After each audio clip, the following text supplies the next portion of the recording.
I have a partial bag of concrete mix that I really need to do something with.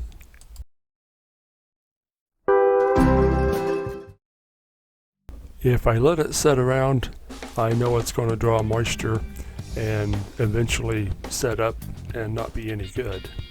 So I'm going to make some concrete pumpkins. The first step of this project, I took a railroad spike and drilled a hole in it. I'm going to use this for the handle. Don't want to take a chance on this pulling out from the concrete, so I drill a hole in it and I'm going to put a nail through this, or I have some screws left over actually, and that's going to help keep this from pulling out.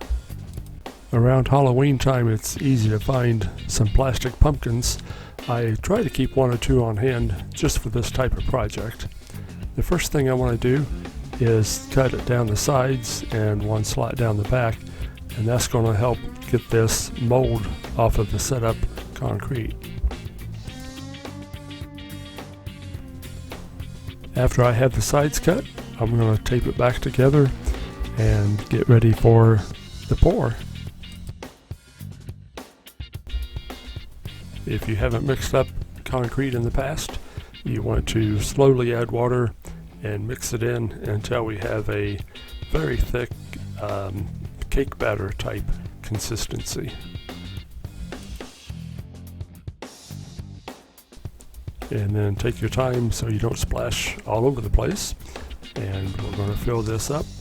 As we go, we're going to tap the sides and slosh it down to get the air bubbles out, and we want the concrete to fill around the form itself to take shape.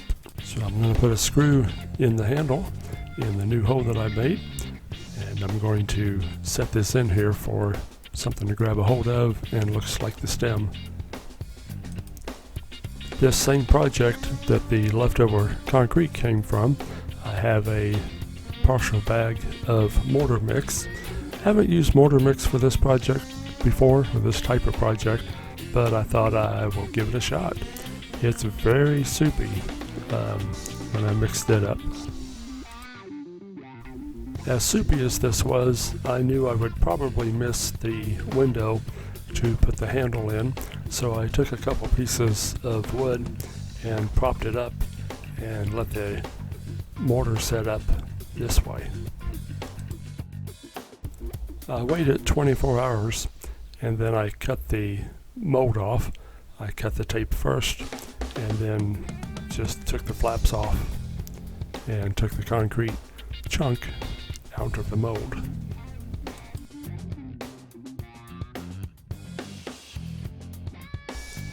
After I got it out, I took a rock and sanded, if you will, the rough edge around the top to get the sharp edge off.